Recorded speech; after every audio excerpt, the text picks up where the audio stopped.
The myth of what is actually in the urn has gone on for years. I mean, the story originally is that it was a bale from the match where Australia defeated England.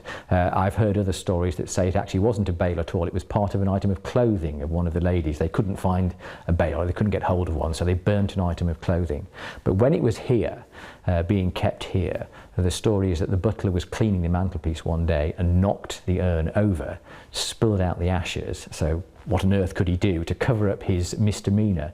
He pushed some ash from the fire back into the urn, put the top back in and sort of left it hoping no one would notice. So I think part of the mystique of the ashes is no one is completely sure what's actually inside the urn. When Australia famously beat England in England and the mock obituary was produced in the newspaper, that if you like was the birth of the mythical ashes.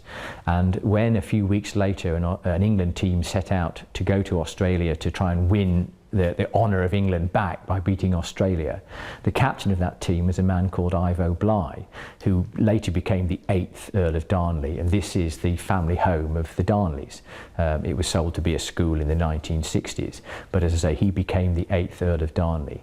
And when in Australia the team were presented with this little urn with the ashes of a bale from that famous defeat in it, he actually brought it back here rather as a memento as much as anything else.